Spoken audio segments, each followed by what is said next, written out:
Louisville police say officers responded to Baxter Avenue for reports of a triple shooting that turned deadly. I got somebody down. I have a gunshot across the street in front of O'Shea's. Start firing EMS code 3.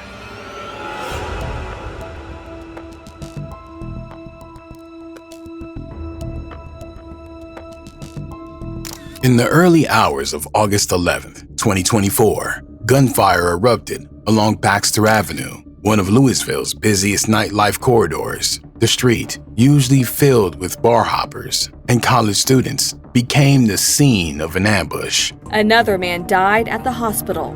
That night, Michael Batchelor, also known as EST Lou Mike, had been seen outside with a few friends near the city's West End, not far from where he'd grown up. No one expected for anyone to be hit. According to witness accounts, a group was standing together where the sound of rapid gunfire shattered the calm. Around 8 or 9 shots rang out in quick succession. Hundreds of people filled the streets that night as police searched for suspects. Neighbors later told police it sounded like a semi-automatic handgun, emptied in seconds. The shooter didn't stick around. Some said they saw a figure dart into a car and peel off into the night. Others claimed the gunman approached on foot, got close, and carried out the hit before disappearing. Just before 2 a.m., Louisville Metro Police responded to a report of multiple people shot near the 900 block of Baxter. When officers arrived, they found 3 injured, all men in their 20s. One of them was EST Lou Mike. When first responders arrived, they found Mike laying on the ground with multiple gunshot wounds, including to the head and chest. Paramedics tried to stabilize him, but the damage was too severe. He was pronounced deceased at the scene. We got a tourniquet applied and 2 chest seals.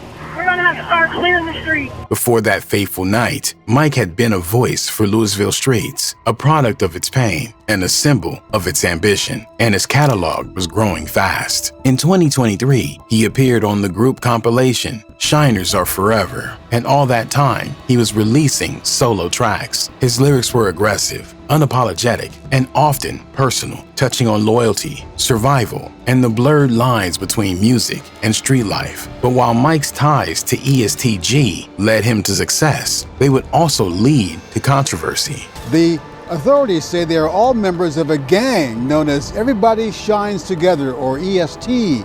In 2021, the FBI arrested 10 individuals linked to Everybody Shines Together, EST. Among those arrested were his manager, Eric Mosley, and business partner, Rico's Mosley. They faced serious charges, including dope trafficking and weapons offenses. During the investigation, authorities seized a kilogram of dope, firearms, a stolen vehicle, and $160,000 in cash. A famous Louisville rapper, EST, now tied through his name and his associates to one of the largest gang busts the feds have recently conducted.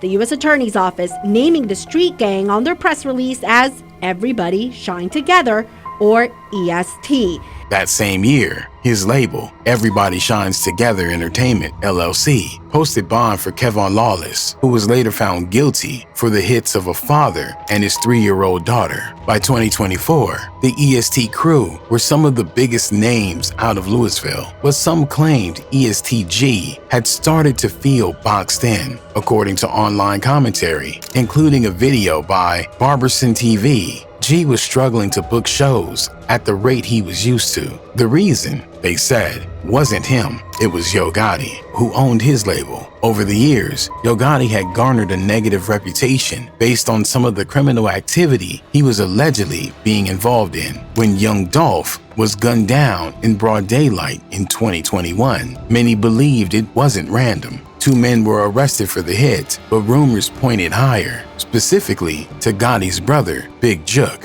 One of the defendants later claimed in court that Jook had put a bounty on Dolph's head, though Yo Gotti had never been charged or publicly named as a suspect. The connection was enough for many to draw their own conclusions. And when Big Jook was hit in early 2024, that only deepened suspicions that the feud had hadn't ended, it had gone full circle. Gotti's reputation and the baggage that came with CMG was allegedly making promoters and venues hesitant to work with anyone tied to his name. So ESTG ain't really getting no shows and ain't doing no shows for real. Like, it slowed down his business. He ain't from Memphis. He ain't in that beef. That's how he looking. So he like, I'm trying to get paid or get out of this. Like, y'all gonna give me some more money. So he Gotti like, nah, I need some more money. I'm trying to get such and such.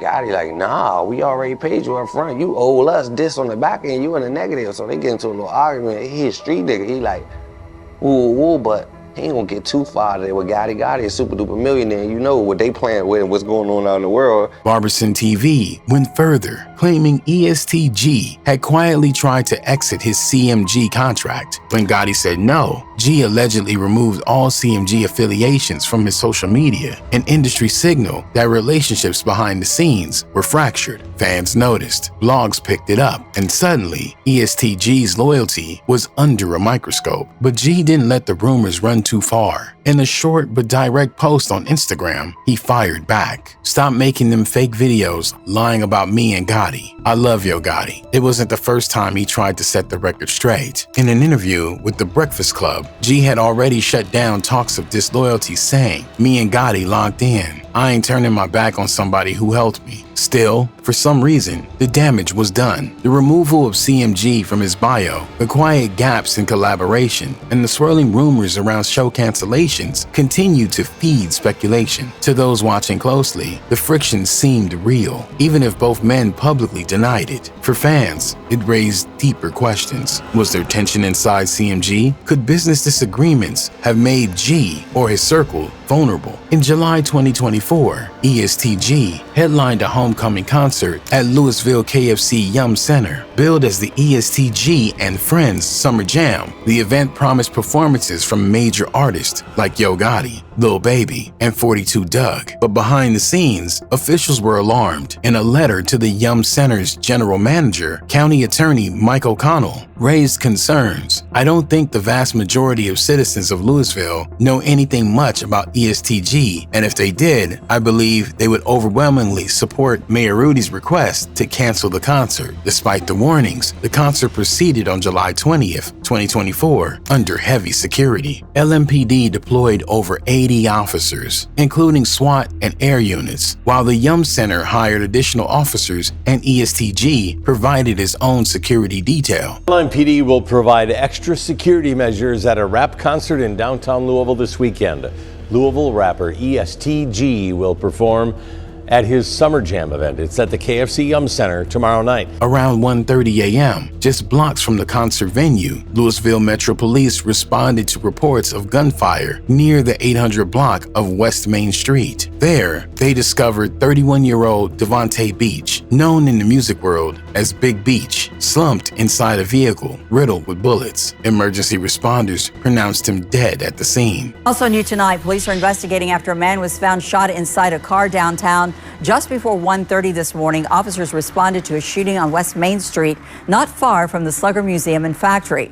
They found 31-year-old Devontae Beach inside a car. He'd been shot multiple times and at the scene. The incident intensified scrutiny over the decision to hold the event despite prior warnings. And less than a month later, Lil Mike would also lose his life. Two men, both close to ESTG, passed away within a month. For many in Louisville, it was starting to look like something bigger than coincidence. And on the streets, rumors were already swirling. When EST Lil Mike was hit in August 2024, just weeks after the passing of Big Beach, many speculated that these hits were connected to the broader network surrounding Gee. Some believe that Mike's hit was a direct result of the dangerous affiliations and rivalries that came with being part of EST. But others noticed that just days before his passing, Mike previewed a new track on Instagram. The snippet featured a poignant verse: "Every time these N-words slip, then we gon' do 'em dirty." I'm into purging, ain't nothing little about this 30.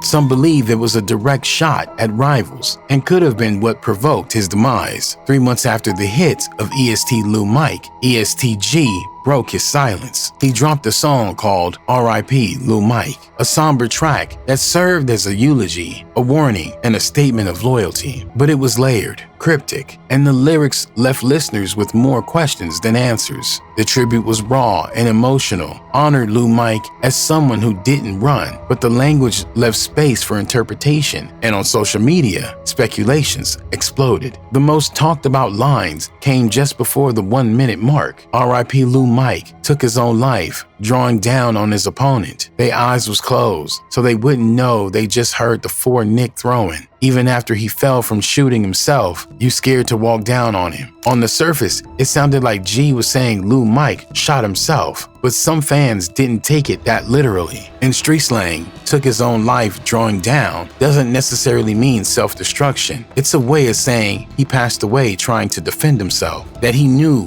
what he was walking into and still pulled his weapon anyway. It framed Lou Mike's passing not as passive, but as an act of resistance, of standing tall in the face of danger. The next line painted a chaotic scene, bystanders ducking, unable or unwilling to see what really happened. Their eyes was closed, so they wouldn't know, G said. They just heard the 4 Nick throwing. The 4 Nick was a 45 caliber handgun. In other words, all anyone really heard was gunfire. But the most cryptic bar came next, even after he fell from shooting himself. Some interpret that literally, speculating that Lou Mike may have accidentally shot himself during the confrontation. Others took it metaphorically, as a way of saying he sealed his fate the moment he pulled his gun, that in choosing to stand his ground, he stepped into a bad situation he couldn't walk away from. Then G turned his attention to whoever pulled the shot. You scared to walk down on him. G was calling out the shooter, saying they didn't have the heart to face Mike directly, that they struck him from the shadows. So was the assailant someone trying to retaliate against EST Gee? Someone aiming for Lou Mike? Or was it an accident while Mike tried to defend himself? Despite the high-profile nature of the case, the Louisville Metro Police Department has not identified any suspects or motives in Lou Mike's hit. Investigators have not confirmed any links between the passing of Lou Mike and Big Beach, though both incidents remain under active investigation. As the community grapples with the loss and seeks answers, the investigation into EST Lou Mike's passing continues, with many hoping for justice and an end to the cycle of retaliations that have plagued Louisville's music scene. Rest in peace, EST Lou Mike.